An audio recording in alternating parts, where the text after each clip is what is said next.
Welcome to Electrified. It's your host, Dylan Loomis. Quick shout out to my newest patron, William L. Thank you for choosing to support the channel. Apologies for the missed upload yesterday. Farzad and I talked longer than I had expected, but it was super enjoyable. Video will be on his channel shortly. Despite all of the pushback today, Texas made it official. They are going to mandate that these charging companies include Tesla's NACS connector for all charging stations if they want any of those federal dollars up for grabs that are being distributed locally through the states. Washington State is considering something similar. Kentucky has already mandated this very thing, and in Texas, the commission voted unanimously to approve the plan. So yes, the CCS plugs are still required. That's a federal mandate, but now each individual state has the option to add additional requirements, and that's what some are doing with the NACS. Texas is set to get just over $400 million to deploy for these purposes over the next 5 years. I know there are a lot of folks out there complaining about the increasing registration fees for electric vehicles by state.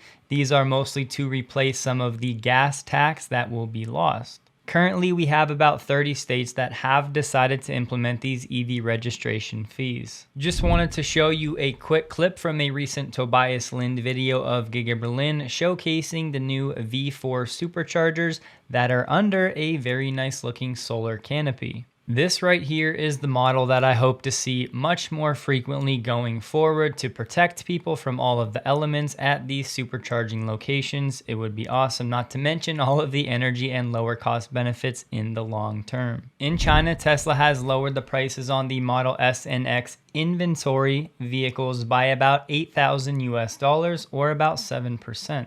Most of you already know my stance on Tesla price cuts, but in case you don't, this is it right here. For better or for worse, Monday night came and went and nothing happened on X, no live stream, no Zuck fight, but now asking when the FSD Beta 12 live stream would take place, Elon is now saying next week. And let's not forget, version 12 is actually not supposed to be a beta anymore. So what are we thinking, maybe October for this? Real quick on the new S and X variants, we do have multiple Tesla showrooms confirming that these new variants are indeed software limited, meaning no new battery pack, no LFP.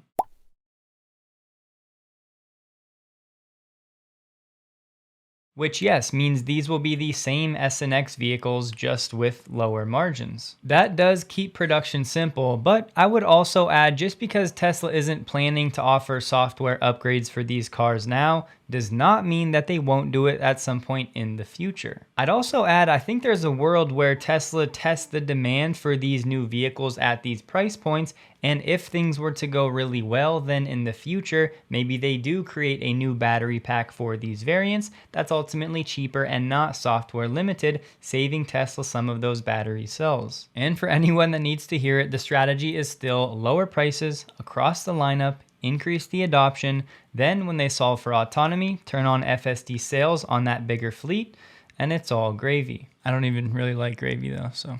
Now we have the CNEV Post, who historically has been pretty accurate, adding fire to these Highland rumors, saying today, Project Highland expected to go on sale in China within a month. Meanwhile, some of Tesla's stores have begun accepting reservations for the revamped Model 3 from Chinese customers.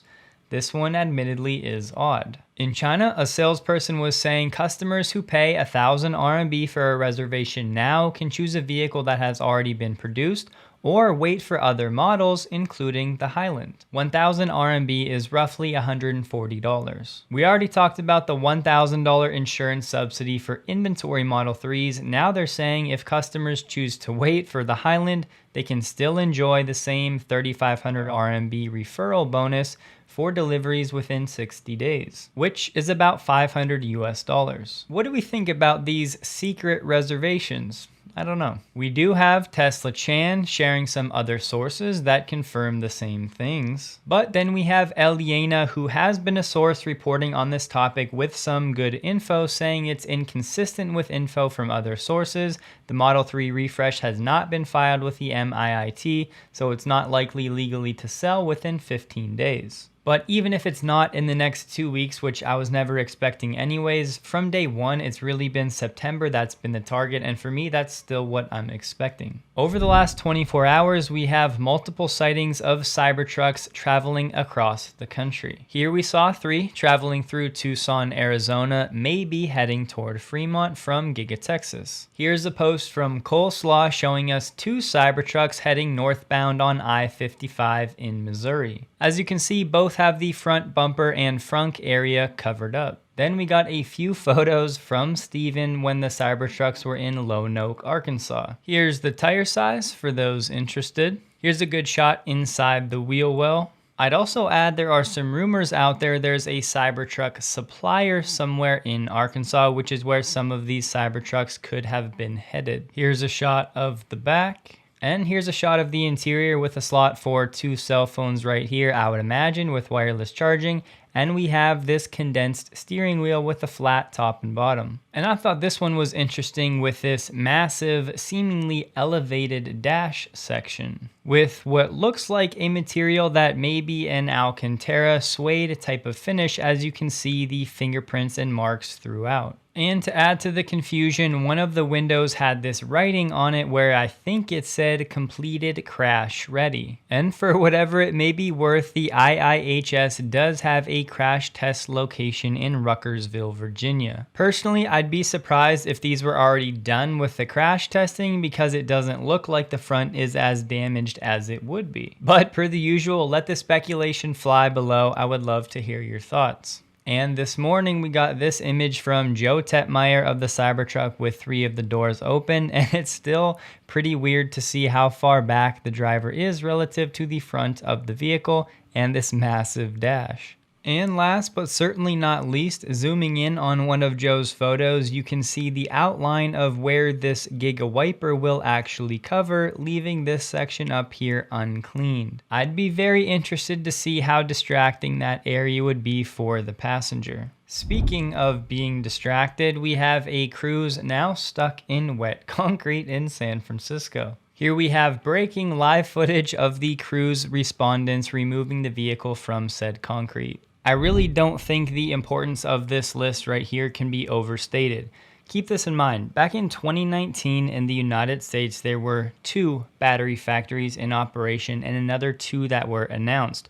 Fast forward to 1 year after the Inflation Reduction Act, and this is the list of battery factory plans for the United States. So go ahead and pause and take a screenshot if you'd like to, but thinking about our sustainable energy future 10, 20, 30 years from now, this is such a beautiful sight to reduce our reliance on China. Still an overwhelming amount of work to be done and supply chain to onshore, but this is a great start. And here's a map showing us the location of these factories. Jaguar is set to retire the iPace brand in 2025. Not sure it was that popular.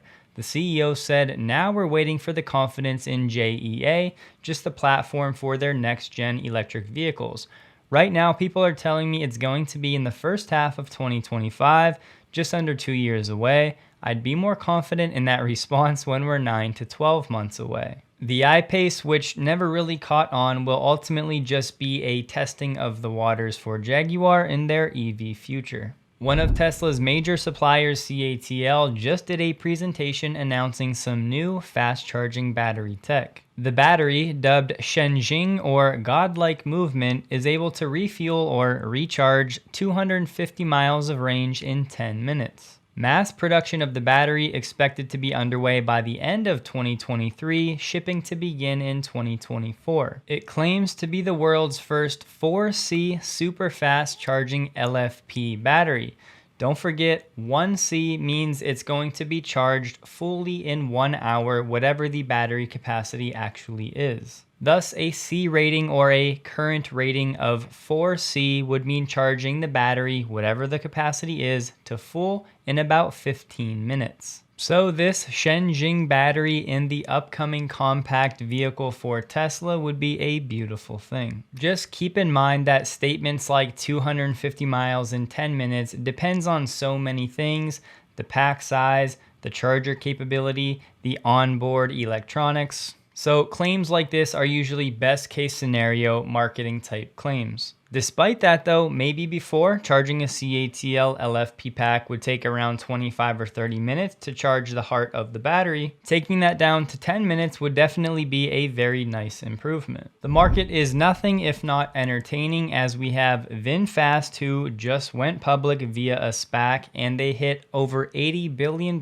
in valuation on the first day of trading yesterday. Which means yes, temporarily it had a market cap bigger than GM and Ford. It's now trading under the ticker VFS, and its 255% gain from the closing price of the SPAC on Monday makes it the top performing D-SPAC to debut this year on a US exchange. This D-SPAC is really just a more technical term. It's just when a private company like VinFast was actually merges with a public SPAC company and then ultimately goes public. More than 90% of the SPAC's investors pulled their money out of the deal before it was completed. Despite being down over 18% today, somehow we have VinFast still being valued at $69 billion from a market cap perspective. There are no guarantees here, but in 2 days, Lamborghini might be revealing its first 100% electric vehicle. I've mentioned in passing lately a lot of the problems with the Chinese economy right now, but just to back some of that up,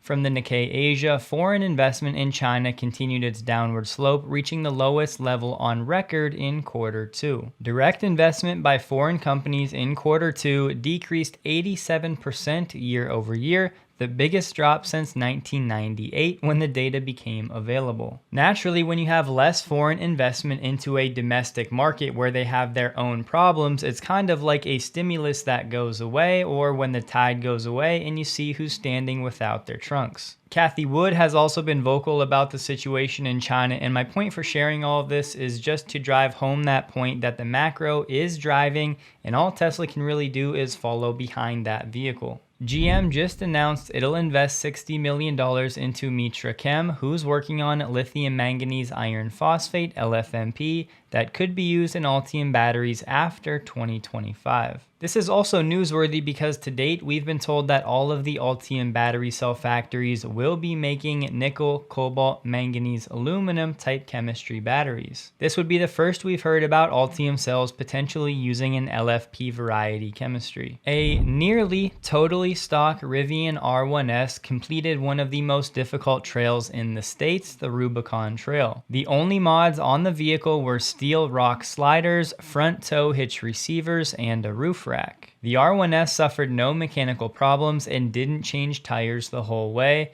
This makes it the first production EV almost to finish the Rubicon Trail, minus those few slight tweaks. Not gonna lie, really been loving what I've seen from Rivian lately. Next up, they just need to get that final approval for their R2 factory in Georgia. You can find me on X and Instagram linked below. Hope you guys have a wonderful day. Please like the video if you did, and a huge thank you to all of my Patreon supporters.